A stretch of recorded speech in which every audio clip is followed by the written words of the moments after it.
आज हम बात करेंगे ब्रायोफाइट्स के जनरल कैरेक्टरिस्टिक्स के बारे में। सबसे पहले ब्रायो जो वर्ड है, ब्रायन का मतलब होता है मॉसिस। ठीक है, मॉसिस एक टाइप होता है ब्रायोफाइट्स का ही। ठीक है, और फाइट्स कहा जाता है, fight word is used for plants और प्लांट। ब्रायोफाइट्स वो प्लांट्स होते हैं, ग्रुप ऑफ प्लांट्स जिनके पास वेस्कुलर टिश्यू या फिर कंडक्टिंग टिश्यू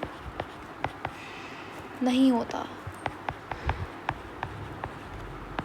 ठीक है, ब्रायोफाइट्स दुनिया में पहले आने वाले लैंड प्लांट्स थे, इसीलिए ये लोग बहुत ज़्यादा पुअरली डेवलप्ड होते हैं। ठीक है, इनके पास कोई भी स्पेशलाइज स्ट्रक्चर नहीं होता, इनके पास सूडो लीव्स होते हैं, यानी कि ट्रू लीव्स नहीं होते, इनके पास रूट्स नहीं होते, बट रूट लाइक स्ट्रक्चर्स होते हैं जिन्हें राइजोइड्स कहा जाता है। ठीक है, they are very poorly developed. उसके बाद इसकी 3 क्लासेस होती हैं। First is hepaticopsida, second is mosses या फिर ब्रायोप्सिडा, एक ही बात है, and third and the last one is anthocerotopsida. ये 3 हमारे पास क्लासेस होती हैं। उसके बाद जो ब्रायोफाइट्स होते हैं, अब देखिए हमें पता है ऑल्टरनेशन ऑफ जनरेशन अगर आपने पढ़ा है तो यहाँ पे 2 जनरेशन्स होती हैं। ठीक है, एक होती है स्पोरोफाइट जनरेशन और एक होती है गैमेटोफाइट जनरेशन। दोनों का एक दूसरे में कन्वर्ट होना, यानी कि हैप्लॉइड गैमेटोफाइट का डिप्लॉइड स्पोरोफाइट में कन्वर्ट होना और डिप्लॉइड स्पोरोफाइट का हैप्लॉइड गैमेटोफाइट में कन्वर्ट होना, इसी प्रोसेस को, इसी फिनोमेना को ऑल्टरनेशन ऑफ जनरेशन कहा जाता है। ठीक है, अब देखिए जो ब्रायोफाइट्स होते हैं उनके अंदर ये बहुत इम्पॉर्टेंट और मेन एमसीक्यूज़ की बात है, आगे हमें लाइफ साइकिल में भी ये चीज़ काम आएगी कि जो गैमेटोफाइट्स होते हैं उनके अंदर जो ब्रायोफाइट्स होते हैं उनके अंदर गैमेटोफाइट जनरेशन क्या होती है, डोमिनेंट जनरेशन होती है। Dominant, NANT। ठीक है, तो गैमेटोफाइट जनरेशन क्या होती है, डोमिनेंट जनरेशन होती है। Gametophytes are dominant in bryophytes. आगे हम लोग ट्रैक्योफाइट्स पढ़ेंगे तो ट्रैक्योफाइट्स के अंदर ऐसा नहीं होता, उनके अंदर स्पोरोफाइट जनरेशन क्या होती है, डोमिनेंट होती है।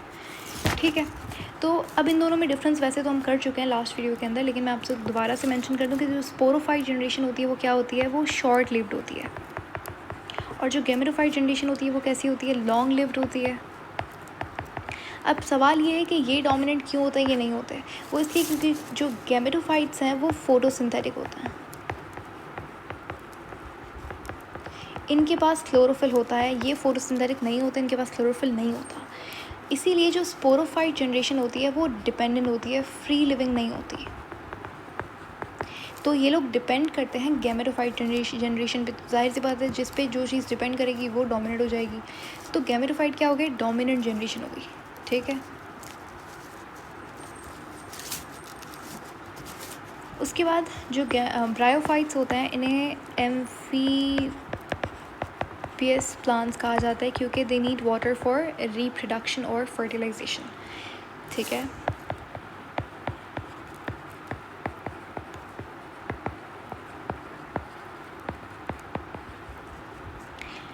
ये पहले लैंड प्लांट्स थे।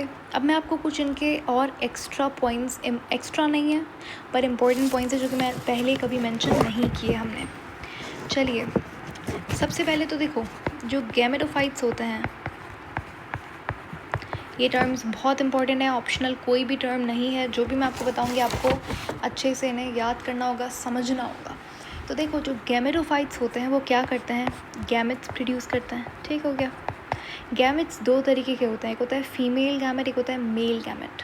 ठीक है, जो फीमेल गैमेट होता है वो होता है एग, बचपन से पढ़ते हुए आ रहे हैं। ठीक है, और जो मेल गैमेट होता है उसे कहा जाता है स्पर्म।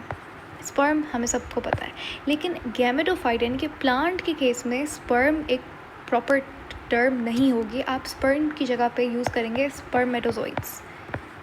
स्पर्मेटोजोइड्स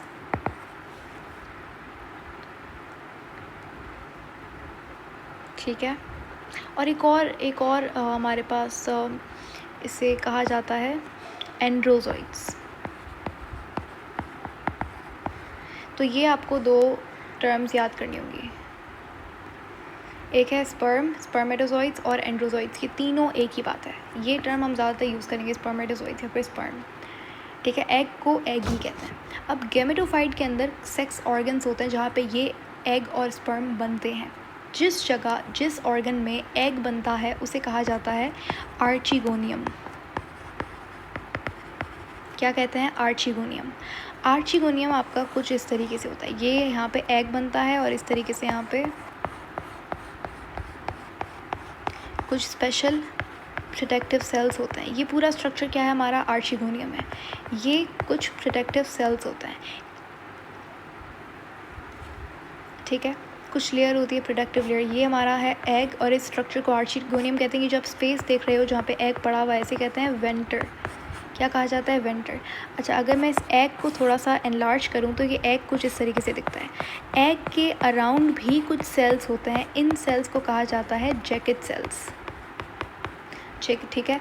इन सेल्स को क्या कहा जाता है? Jacket cells. अब आता है स्पर्मेटोजोइड के ऊपर। स्पर्मेटोजोइड कहाँ पे बनता है? ये बनता है ये आर्चिगोनियम में बनता है। तो स्पर्मेटोजोइड्स कहाँ पे बनते हैं? एंथीडियम में।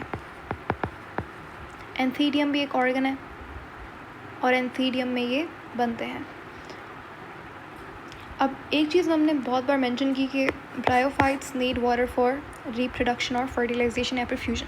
ऐसा क्यों? और ऐसा किस एक्चुअली कहाँ पे पानी चाहिए होता है? पानी चाहिए होता है एक्चुअली जैसे यहाँ पे स्पर्मेटोजोइड्स बने, तो जब ये स्पर्म्स ट्रेवल करेंगे टुवर्ड्स द एग्स तो इन्हें वाटर की ज़रूरत होती है। These sperms will swim towards egg by moving, या फिर प्रोपेलिंग आप लिख सकते हो, प्रोपेलिंग अगेंस्ट वाटर। पानी के वाटर के अगेंस्ट ये लोग मूवमेंट करेंगे और एग के टूवर्ड्स यानी कि एग की जानिब जाएंगे फॉर फर्टिलाइजेशन। तो इसीलिए पानी की ज़रूरत होती है इन्हें मूवमेंट के लिए। तो क्या हमने देखा कि एग कहाँ पे प्रोड्यूस होता है? आर्चिगोनियम में। एग के अराउंड सेल्स होते हैं जैकेट सेल्स, और स्पर्म कहाँ पे प्रोड्यूस होता है? एंथीडियम में, ठीक है। कौन सी जनरेशन डोमिनेंट होती है? गैमेटोफाइट जनरेशन ब्रायोफाइट्स के अंदर डोमिनेंट जनरेशन होती है।